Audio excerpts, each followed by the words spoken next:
ನಮಸ್ಕಾರ ವೀಕ್ಷಕರೇ, ನಾನು ನಿಮ್ಮ PH ನಾಯ್ಕೋಡಿ. NCI ನ್ಯೂಸ್ಗೆ ಸ್ವಾಗತ. ವಿಜಯಪುರ ಜಿಲ್ಲೆಯ ತಾಳಿಕೋಟಿ ತಾಲೂಕಿನ ಕಲಕೇರಿ ಗ್ರಾಮದಲ್ಲಿ ಶ್ರೀ ಗುರು ಮರಳಾರಾಧ್ಯ ಸಂಸ್ಥಾನ ಹಿರೇಮಠ ವತಿಯಿಂದ ಧಾರ್ಮಿಕ ಕಾರ್ಯಕ್ರಮ ಭಕ್ತಿಭಾವದಿಂದ ನೆರವೇರಿತು. ಪೂಜ್ಯ ಸಿದ್ದರಾಮ ಶಿವಾಚಾರ್ಯರು ಆಶೀರ್ವಚನ ನೀಡಿ ಭಕ್ತರಿಗೆ ಧರ್ಮೋಪದೇಶ ಮಾಡಿದರು. ಇದೇ ಸಂದರ್ಭದಲ್ಲಿ ಉಪ್ಪುಲದ್ದಿನ್ನಿಯ ಮುಗ್ಧ ಸಂಗಮೇಶ್ವರ ಪುರಾಣ ಕಾರ್ಯಕ್ರಮ ಜರುಗಿತು. ಕಾರ್ಯಕ್ರಮದಲ್ಲಿ ದಿಂಗಾಲೇಶ್ವರ ಮಹಾಸ್ವಾಮಿಗಳು ಹಿರೇಮಠದಲ್ಲಿ ಸಾವಿರಾರು ಭಕ್ತರಿಗೆ ಆಶೀರ್ವಚನ ನೀಡಿದರು. ಗ್ರಾಮದ ಅನೇಕ ಭಕ್ತರು ಕಾರ್ಯಕ್ರಮದಲ್ಲಿ ಭಾಗವಹಿಸಿ ಧಾರ್ಮಿಕ ಉತ್ಸಾಹ ಮೆರೆದರು. ಪುರಾಣದ ಅಂಗವಾಗಿ ಹಿರೇಮಠದಲ್ಲಿ ದಾಸೋಹವೂ ನಡೆಯಿತು. ಹಲವು ಗ್ರಾಮಗಳ ಭಕ್ತರು ಪಾಲ್ಗೊಂಡು ಸೇವೆ ಸಲ್ಲಿಸಿದರು. ಜಿಲ್ಲಾ ವರದಿ ಮಯಬೂಬ್ ಬಾಷಾ, ಮನಗೂಳಿ. ಇವತ್ತಿನವರೆಗೂ ಉಸಿರಿನಲ್ಲಿ ಸಮಾಜದ ಹೆಚ್ಚುಪೆಚ್ಚುಗಳನ್ನ ಏನಾರ ನಡೆದೈತಿ ಅಂದ್ರ ಯಾವ್ದಾರ ಒಂದಷ್ಟು ಗುಂಪು ಒಡೆದು ಎರಡಾಗತ್ತಾವು ಅಂದ್ರ ನೆನಪಿರ್ಲಿ, ಅವ್ರವ್ರ ಪಾಲಿಗೆ ಅವ್ರವ್ರು ಹೊಡೆದಾಡ್ಕೊಂಡಿರ್ಲಿ ಅಂತ ಸುಮ್ಮನಿರೋರು ಬಹಳ ಜನ ಮಾತಾಡೋದು ನನ್ನ ಹೆಮ್ಮೆ ಅಂತ ಅನ್ಕೊಂಡು ಇವತ್ತು ಈ ವೇದಿಕೆಯಲ್ಲಿ ಅವರನ್ನು ನೋಡಿದ್ದು ನಮ್ಮೆಲ್ಲರ ಸೌಭಾಗ್ಯ. ಬಹುಶಃ ತಮ್ಮೆಲ್ಲರ ಜೋರಾದ ಚಪ್ಪಾಳೆಗಳು ಜಗದ್ಗುರು ಮಹಾತ್ಮನಿಗೆ ಶ್ರೀಪಾದಕ್ಕೆ ಸಮರ್ಪಣವಾಗಲಿ. ನನ್ನ ತೊದಲುಡಿ ಸೇವೆ ಸದ್ಗುರುವಿನ ಪಾದಕ್ಕೆ ನಾನು ಅವಾಗ ಹೇಳ್ತಿರ್ತೇನೆ.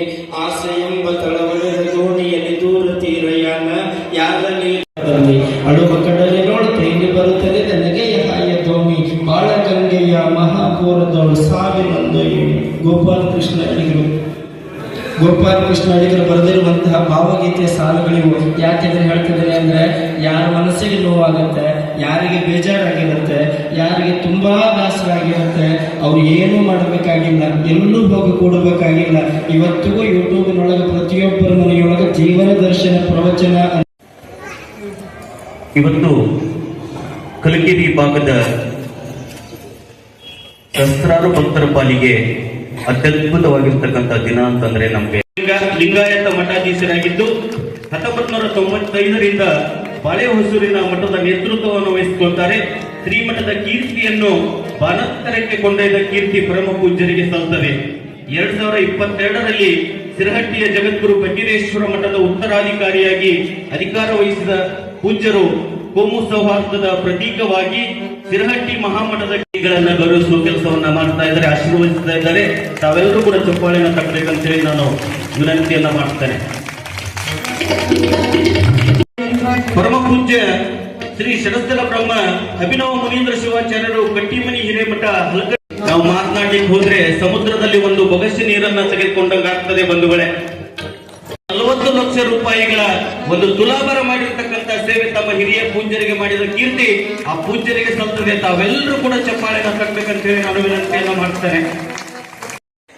ಒಂದೆರಡು ಮಾತಾಡಲಿಕ್ಕೆ ಮಾತಾಡುವಂತ ಸಾಮರ್ಥ್ಯ ನನಗೆ ಬಂದಿದೆ ಅಂತನ್ನುವಂತ ಆತ್ಮವಿಶ್ವಾಸ ಹುಟ್ಟಿದ್ದು ಅಪ್ಪಾಜಿಯವರ ಪ್ರವಚನದಿಂದ ಅಂತ ಹೇಳ್ಕೊಳ್ಳೋಕೆ ನನಗೆ ಬಹಳ ಹೆಮ್ಮೆ ಅನಿಸ್ತದೆ.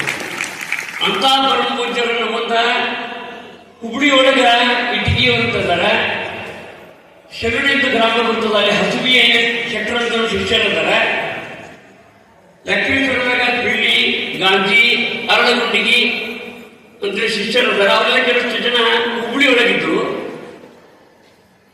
ಮೂಲತಃ ಇಟಗಿ ಪರಿವಾರದವರು, ಗಜೇಂದ್ರದವರು. ಹುಬ್ಳಿಯೊಳಗೆ ಜೀವನ ದರ್ಶನ ಪ್ರವಚನ ಕಾರ್ಯಕ್ರಮ ನಡೀತಂತ ನೆಹರು ಮೈದಾನದೊಳಗ. ಆ ಕಾರ್ಯಕ್ರಮದಲ್ಲಿ ಕೂಡ ಅವರು ಪಾಲ್ಗೊಂಡಿದ್ರು.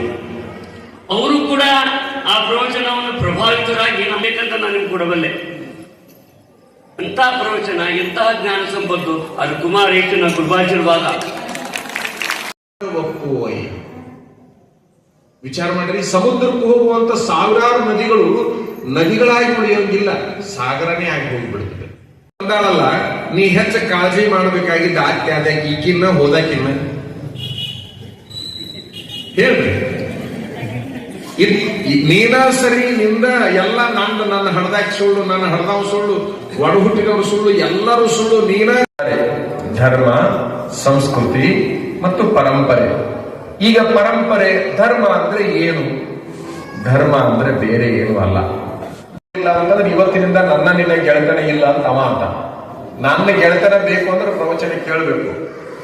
ನಾ ಕೇಳೋದಿಲ್ಲ ಅಂತವ, ಹಂಗಾರೆ ನಾನು ನಿನ್ನ ಕೂಡ ಬರುದಿಲ್ಲ ಅಂತೇಳಿ ಅವ ಗಾಡಿಯಿಂದ ಇಳಿದ.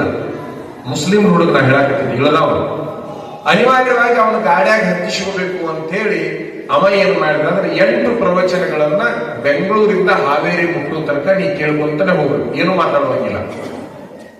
ಸೀದಾ ಬೆಂಗಳೂರಿಗೆ ಹೋಗಿ ನಾ ಏನ್ ಸುಪಾರಿ ಕೊಟ್ಟಿದ್ದೆ 5 ಲಕ್ಷ ರೂಪಾಯಿ ನೀವಂತ ತಗೋರಿ, ನಮ್ಮ ತಂದೆ ನೀನು ಕೊಲೆ ಮಾಡೋದು ಬೇಡ ಅಂತ ಹೇಳಿ ಅವನಿಗೆ ಹೇಳ್ಕೊಡ್ತಾನೆ.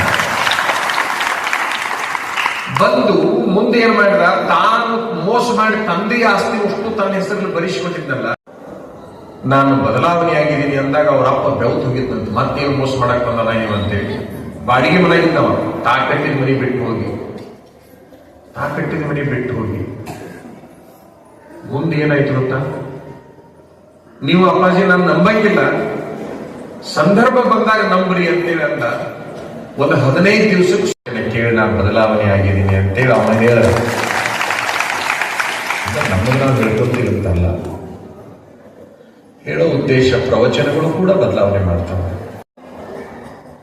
ಮದುವೆ ಆಗ್ತಾನಲ್ಲವ ಗಂಡು ಹುಡುಗವ, ನಾ ಗಂಡಸನ್ನವ, ವರದಕ್ಷಿಣೆ ತಗೊಳ್ಳಲಾರ್ದಂಗ ಮದುವೆ ಆಗ್ಬೇಕು. ಅವ ನಿಜವಾದ ಗಂಡಸ್ತನ ತೋರಿಸ್ಬೇಕಾಗಿತ್ತು ಅಂತಂದ್ರೆ, ಯಾವ ಹೆಣ್ಣಿಗೆ ಕೊಳ್ಳಾಗ ತಾಳಿ ಕಟ್ತಾನಲ್ಲ ಆಕಿನ ಕಡೆಯಿಂದ ತಾಳಿ ಹಿಡ್ಕೊಂಡು, ಬಾಂಡೆ ಸ್ವಾಮಿ ಹಿಡ್ಕೊಂಡು, ಬಟ್ಟಿ ಹಿಡ್ಕೊಂಡು, ಬಂಗಾರ ಹಿಡ್ಕೊಂಡು, ದುಡ್ಡು ಹಿಡ್ಕೊಂಡು, ಒಂದು ನಯಾ ಪೈಸೆ ಯಾವನು ಮುಟ್ಲಾರ್ದಂಗ ಆಕಿನ ಮದುವೆ ಆಗಕ್ಕೆ ಮನಸ್ಸು ಮಾಡ್ತಾನಲ್ಲ ಅವ ಗಂಡಸಾಗ್ತಾನ.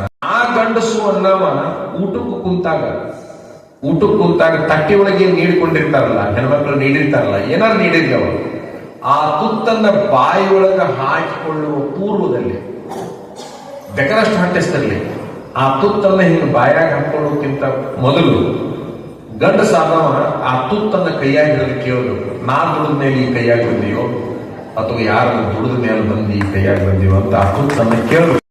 ನನಗೆ ಬಂದಿರುವಂತಹ ಸಂದೇಹಗಳನ್ನ ಫೋನಿನೊಳಗೆ ಕೇಳಿದ್ರು ಕೂಡ ಅಷ್ಟ ಸ್ಪಷ್ಟವಾಗಿ ನನಗೆ ಆ ನಿರ್ದೇಶನವನ್ನು ಮಾಡಿ ನನಗೆ ಹೇಳಿಕೊಟ್ಟು ಹಿಂಗ